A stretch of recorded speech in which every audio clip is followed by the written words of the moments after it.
हमने देखा कि किसान आंदोलन की वजह से जो हिंदू वोट बैंक है वो बहुत चिढ़ा हुआ है, क्योंकि किसान आंदोलन ने, और चूंकि किसान आंदोलन में ड्राइविंग फोर्स पंजाब की थी, सिख की थी, इसलिए वो चिढ़ प्रधानमंत्री मोदी में भी है, उनके मंत्रियों में भी है, उनकी पार्टी में भी है, उनके वोट बैंक में भी है। क्या ये उसी को और ज्यादा कंसोलिडेट करने की कोशिश है? देखिए, दो बातों को अलग कर दीजिए आप। मतलब आप जो दोनों बातों को अलग कर रहे हैं कि किसान भी है और हिंदू भी है। अरे, पहले आदमी किसान है, उसके बाद हिंदू और मुसलमान है या क्रिश्चियन है और बाकी है।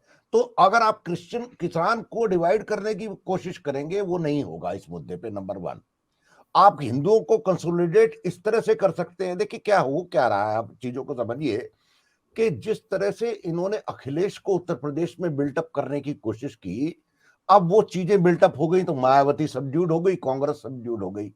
अब अखिलेश को कैसे न्यूट्रल करोगे आप जब तक हिंदू को कंसोलिडेट नहीं करोगे? तो हिंदू को कंसोलिडेट कब करोगे? जब हिंदू सम्राट को खतरा हो जाएगा, उनकी जान को खतरा हो जाएगा। और जब हिंदू सम्राट की जान को खतरा हो जाएगा तो तब हिंदू को कंसोलिडेट किया जाएगा। लेकिन ये मुझे क्या लगता है, कैलकुलेशन बूमरैंग करने जा रही है। मेरे पास एक ट्वीट रहा है, मैं आपको नाम तो नहीं बताऊंगा, किसी नेता ने मुझे भेजा है और नेता भी सत्ताधारी दल का है। उन्होंने कहा बेसिकली मोदी की दो स्ट्रेटेजीज हैं। एक ऑड डेज की स्ट्रेटेजी है, वो कहता है कि you are in danger, vote for me, I will protect you. कि आप खतरे में हैं, मुझे वोट दो, मैं आपको बचाऊंगा। और इवन डेज में, सम दिनों के अंदर, मैं खतरे में हूं, वोट फॉर मी, और वो मुझ पर हमला करना चाहते हैं।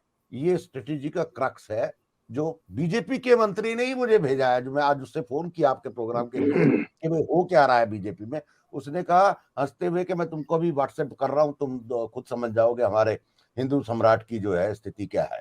तो आप समझिए, ये हिंदू सम्राट को स्थापित करने का पूरा प्रयास है। अहम ब्रह्मास्मि, मैं ही हूं। अरे आप देखिए, सारी चीजों के जो फंक्शन पिछले दिनों हुए हैं उसमें एक ही थे। हाँ, क्या है वो एको अंत, क्या शिव के बारे में क्या बोलते हैं ओंकारेश्वर जी? एको हम द्वितीयो नास्ति, एको हम हाँ, एक हम द्वितीयो द्वितीय नास्ति। नास्ति। वो स्थापित करने का पूरा प्रयास हो रहा है। उसमें योगी आदित्यनाथ भी साफ हैं, गडकरी भी साफ हैं, राजनाथ भी साफ हैं।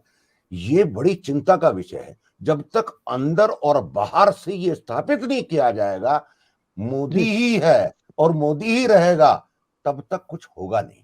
यही इस बात को, इस पूरे घटनाक्रम का मूल बिंदु यही है कि मैं खतरे में हूं, राष्ट्र खतरे में है, हिंदू खतरे में है, आओ मिलके सब बचाएं। अनिल जी, आज ट्विटर पे एक और चीज ट्रेंड कर रही है। आज देश के जो सबसे प्रमुख चैनलों में से एक भी जो है, उसके लिए हेट जो है वो ट्रेंड कर रहा है। क्यों हेट हो रहा है? क्योंकि उसने एक स्लग लगा दिया था कि मोदी की बात करो, मंदी की मत करो।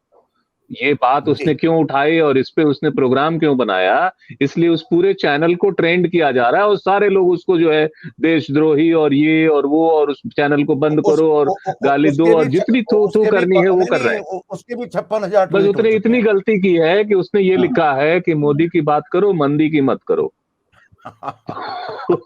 मंदी की बात करोगे तो तुम राष्ट्र विरोधी हो, अगर महंगाई की बात करोगे तो तुम राष्ट्र विरोधी हो, गरीबी की बात करोगे तो तुम राष्ट्र विरोधी हो। नहीं, मुकेश जी एक बात समझ लीजिए,